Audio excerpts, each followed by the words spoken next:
ইরাকে কাজ করতে গিয়ে আটকে বাংলার 12 পরিযায়ী শ্রমিক। বাংলার 12 জন 3 বছর আগে কাজ করতে যান ইরাকে, কিন্তু ভিন দেশে অত্যাচার করা হচ্ছে বলে অভিযোগ পরিযায়ী শ্রমিকদের।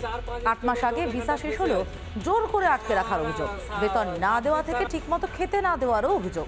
পুজোর আগে বাড়ি ফিরতে চাইলে মারধর করারও অভিযোগ। চিন্তা আশঙ্কায় দিন কাটাচ্ছে পরিযায়ী শ্রমিকদের পরিবারের সদস্যরা। এখানে মানে ইউপি, বিহার, আন্ধ্রা, তেলেঙ্গানা, সব মাদ্রাজি মানে প্রায় 4-5 স্টেটের লোক এখানটায় ফেসে আছে। এবার আমার কাকদ্বীপ থানা ওই নামখানা আমার এখানে 15 লোক মতন আমার বাঙালি আছি টোটাল।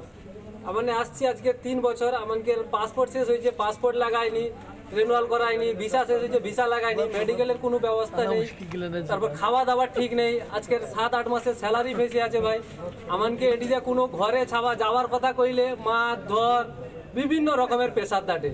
এটি আমাকে টোটালি ছাড়েনি ভাই। এর তরে মানে মমতা ব্যানার্জির কাছে রিকোয়েস্ট করবো ভাই, তোমার কাছে রিকোয়েস্ট করবো, যে কোনোভাবে যে কোনো পর্যায়ে আমাকে এখানটায় ঝান বেচেলে আমাকে এখান দিয়ে যা। পরিবারের সদস্যরা রীতিমতো চিন্তায় রয়েছেন, আশঙ্কায় রয়েছেন। এই ভাইরাল ভিডিও দেখার পরই পরিজনদের জন্য উদ্বিগ্ন তারা। সমস্যা আমার স্বামীকে নিয়ে, স্বামী গেছে ইরাক বাগদাদে 2 বছরের ভিসা নিয়ে গেছে। 7 মাসের স্যালারি কেটে রেখেছে। বাড়ি আসার কথা বললে ওদের মারধর করছে।